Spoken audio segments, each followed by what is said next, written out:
I'm showing my cleavage. Hi guys! Hello! It's me, Claudes. Welcome back to my channel. What's up? Okay, hi, hello again. I am here today to talk to you guys about the 7 reasons why you should read The 7 Husbands of Evelyn Hugo by Taylor Jenkins Reid. I just finished this the other day and guys, you should read it. Definitely read it. This video is spoiler free. Don't worry, I'm not going to say any spoilers. But if you guys do want a much more detailed discussion with me, like talking about spoilers for those who have already read the book, then just say so in the comments and maybe I'll make that happen. The first reason why you should read The 7 Husbands of Evelyn Hugo is because of its plot, story, and setting. I put it in one thing because I think it can be discussed as like one point. So first we have plot. And if you don't know, The 7 Husbands of Evelyn Hugo follows the story of this woman named Monique Grant, who is granted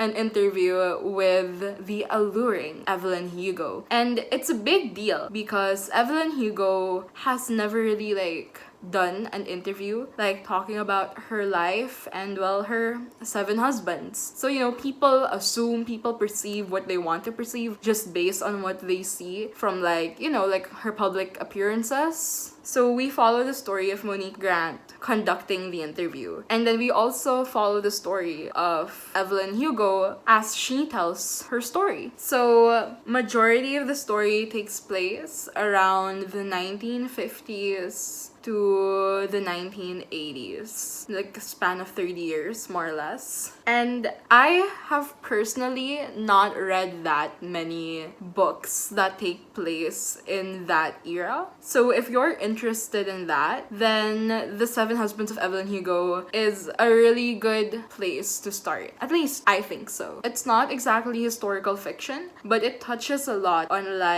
how Hollywood is how being a celebrity is during that period of time. And it's a really good contrast to what we see now, in 2020, the day and age of social media. As for the setting, same thing with the time era, and we mostly see LA, Los Angeles. So it's a really interesting take on what Los Angeles was like in that era, which leads me to number 2, celebrity life. So obviously now in the world of being a celebrity, we're at that age where almost anyone has the capacity to be a celebrity. It used to be just that you had to be an actor or a singer, some kind of entertainer, but now you could be a celebrity in your own right, with social media, Instagram. Just as long as you set your settings to public, then anyone can see your posts, gain followers, and little by little become a celebrity.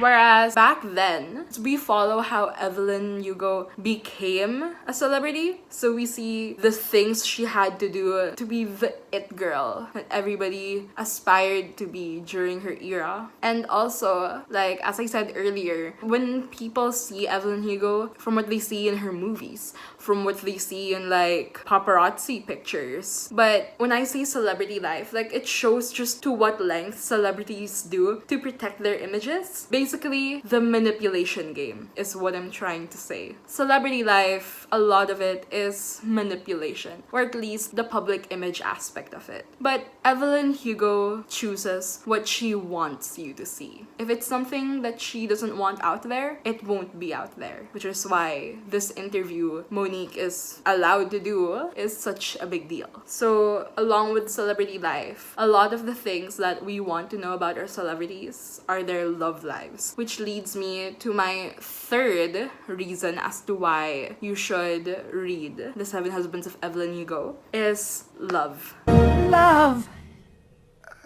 What?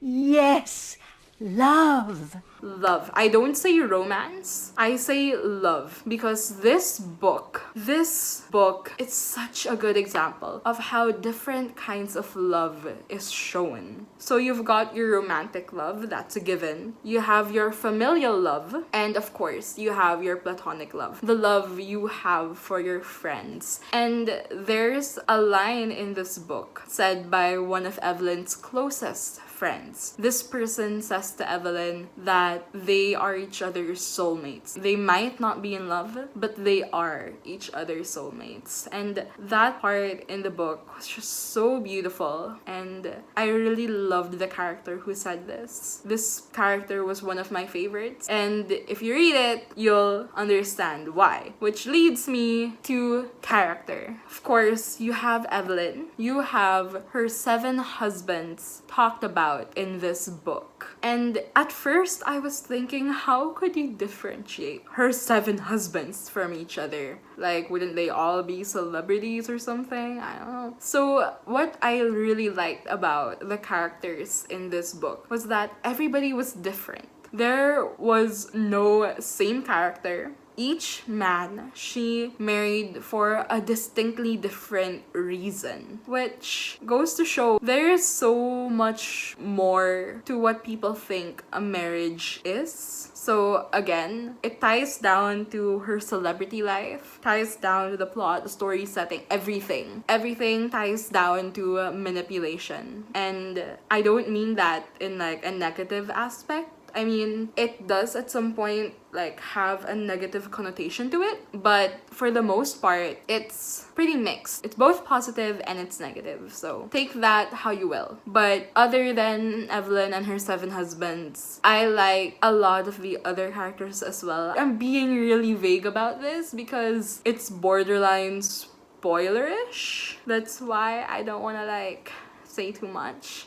But like with the other characters, some of them are easy to hate. Some of them are also easy to love. I hate you, I love you. Taylor Jenkins Reid, she does characters so well. She did the same thing with her other book that I read, Daisy Jones and the Six. And other than like the similarities between that, Taylor Jenkins Reid seems to enjoy writing stories that don't take place in our modern era. She is able to flesh out a character so well. Like, a character will barely have any scenes in the story, yet you know so much about that character. Also, for me personally, there are times in the book when I get really annoyed when characters have similar names to each other because it just makes everything so confusing. Or how a lot of characters, especially with like a cast such as the 7 husbands of Evelyn Hugo, a lot of them could be so similar to each other that you keep forgetting which one is who, which one's the character you don't like again, or which one's the character who did this and that. Who are you people? So Taylor Jenkins Reid creates such good characters. That's really all I can say. That's all I have to emphasize. She makes really good characters. And along with that, my next point, my 5th point as to why you should read this is character development. Because not only does she write her characters so well, she makes really good character development. And I had to put this in a separate bullet on its own because I have never, like, this book is what? It's 385 pages long. I have never seen a character go from here all the way around in one standalone novel. Usually, it's a whole series where I see a character do that big of a character change. Hello, Zuko here. Of like a development, but hi, which is why you should definitely read this book for character development. Evelyn Hugo's character herself went from this girl who just desperately wanted to be famous to the woman she is now. And that's a big deal. Like, I was about to say a spoiler right now. I don't know. I'm not sure if it is a spoiler, but just for the sake of enjoying this book and, you know, being surprised by it, I'm not gonna say it, but yeah, she went from 0 to the woman she is now. Zero to hero, just like that. in the span of 385 pages. And how Taylor Jenkins Reid did that brings me to my next point, which is writing style. So, as I said earlier, we follow two different point of views, which is Evelyn Hugo's as she tells the story, as well as Monique Grant, who represents our present day point of view. And how I like how she writes Evelyn's POV. She doesn't write it as Evelyn, like, she doesn't write it from Evelyn's point of view from the past. She writes it from Evelyn's point of view now in the present, talking to Monique, which I really, really enjoyed. Because the first bit was what I was expecting. How, like, it would go from Monique's POV to Evelyn in the past. But we're reading Evelyn from 2017. That makes sense. That makes sense, right? Yeah, so it just ties in to each other so much better. Because, like, at first I was really skeptical about the two POV thing. Or, like, you know, like the jumping back and forth and stuff. Like,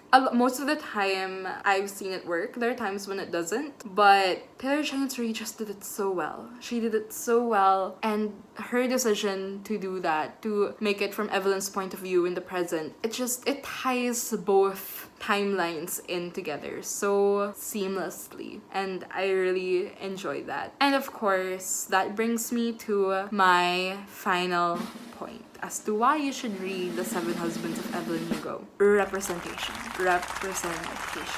This book has both LGBT plus representation as well as person of color representation. I'm not gonna say who, what, why, how, when, where, cause kind of a spoiler. Yeah. So I'm just gonna leave it at that. With the title Seven Husbands of Evelyn Hugo, talking about being a celebrity in like the 50s to the 80s, you wouldn't really expect that kind of representation. Always bet I'm gay. Which is why, again, you should read The Seven Husbands of Evelyn Hugo. So, just to recap, you should read it for its plot, story, setting, its depiction of celebrity life, love of all kinds, character development, writing style, and representation. And as a bonus reason, sort of like number 8, Evelyn Hugo's character is just so confident and sure of herself, and I loved her so much that I decided to go a little all out today. I'm